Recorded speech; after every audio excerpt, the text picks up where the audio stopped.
میگرده یه فرصت، حالا تک به تک توپی رو از دست داد. در پر کرده بودن، توپ ربای عالی، ضربه بغل شکلی، توپ بیرون رفت با پای ایستادگی. فرسلی آفساید روی زمین، خروج گروسیان. صحنه سوم نشون میده که چه اتفاقی افتاد. کاظمی، گروسیان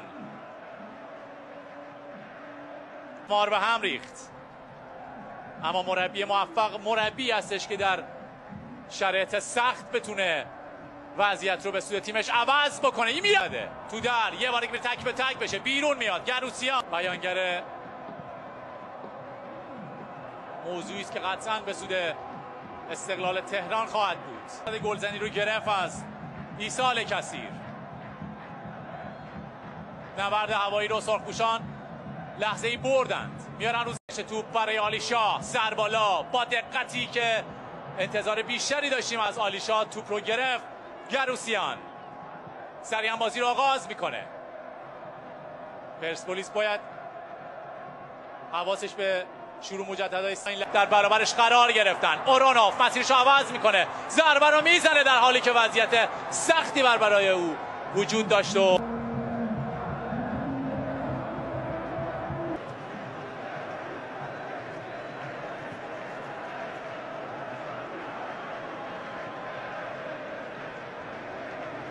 تک به تک مسلم و عملکرد خیره کننده گروسیان نقش مهمی داشته در این نتیجه.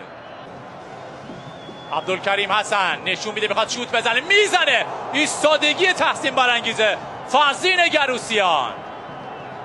شاید دومین شانس مسلم گلزنی رو او گرفت، در حال موقعیت آفساید بود. واکنش فرزین گروسیان روی ضربه محکم عبدالکریم حسن. قطعا او رو باید ستاره استقلال خوزستان بدونیم. حواسمون به صحنه آهسته بود که اینجا حواس پرسپولیسیان گویا پرت شد از مهاجمین استقلال خوزستان. پرتاب مواد آتش‌زا هستیم.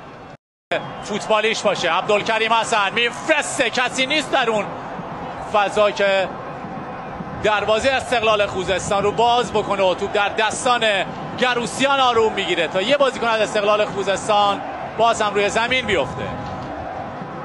پور موسوی کنار زمین اشاره میکنه که سریعا بازی رو ادامه بدند.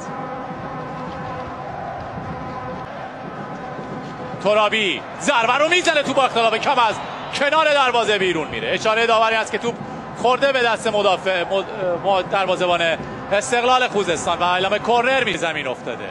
قطعا توان بدنی اونو تحلیل میده، هر چی داره دیگه داره به زمین میفرسته. ابوالفضل کوهی،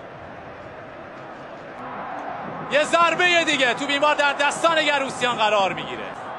میاد رو پای چپش میزنه ضربش رو، نه با زاویه نه با قدرت. تر امیری میفرسته اونجا با نوک انگشتاش، توپ رو یه کرنر میکنه.